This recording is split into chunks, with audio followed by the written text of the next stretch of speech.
Ajouté international. Consultez notre dossier sur le groupe djihadiste État islamique. Le président iranien Hassan Rouhani a déclaré mardi la victoire sur le groupe État islamique, EI, en Irak et en Syrie avant même que Bagdad et Damas aient annoncé l'avoir complètement vaincu. Le premier ministre irakien Haider al-Abadi s'est montré en effet plus prudent en refusant d'annoncer la défaite de l'Est avant d'avoir nettoyé les poches djihadistes qui subsistent dans des zones désertiques du pays. L'Iran soutient les gouvernements en Syrie et en Irak en envoyant dans ces pays des conseillers militaires et des volontaires pour combattre les groupes rebelles et djihadistes.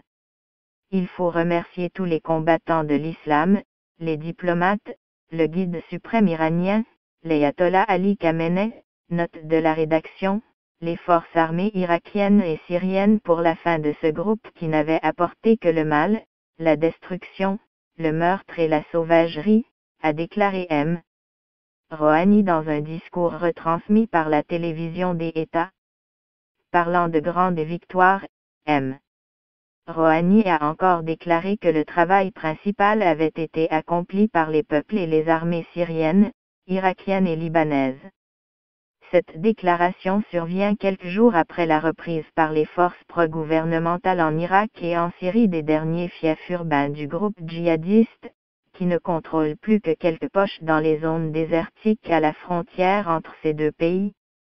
Parallèlement, la télévision iranienne a diffusé un reportage montrant des combattants iraniens et afghans durant la bataille pour la reprise à l'est de la ville syrienne de Boukamal, dernier fief urbain en Syrie de ce groupe djihadiste repris dimanche par les forces pro-régime. En Irak, les autorités ont annoncé vendredi avoir repris à l'est la localité de Rawa, son dernier bastion urbain dans le pays. Dans ce pays, le Premier ministre a indiqué que très bientôt allait commencer le nettoyage final pour éliminer Daesh, acronyme arabe de l'Est, du désert des Khalites Rambar, dans l'ouest du pays. Après la fin de l'opération, nous annoncerons la défaite totale de Daesh en Irak, a-t-il ajouté lors de sa conférence de presse hebdomadaire. Les médias iraniens ont diffusé dimanche et lundi des vidéos à Boukamal du général Qassem Soleimani, chef du corps Quds, chargé des opérations extérieures des gardiens de la Révolution, l'armée d'élite iranienne, en affirmant qu'il avait personnellement dirigé les opérations. Pour sa part, le général Soleimani, qui s'est rendu à de nombreuses reprises sur le théâtre des combats en Irak et en Syrie, s'est félicité d'une victoire déterminante. J'annonce la fin de ce groupe ONI et au nom de tous les commandants qu'ils soient iraniens, irakiens, syriens, libanais, afghans et pakistanais, je vous félicite pour cette grande victoire déterminante, a écrit M.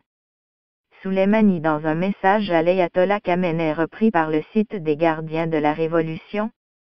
Il a aussi salué le groupe irakien Aqd Aluminium Sha'abi, force paramilitaire dominée par des combattants chiites, qui ont pris part au combat pour déloger les des villes irakiennes et le rôle décisif du Hezbollah libanais dans les combats en Syrie.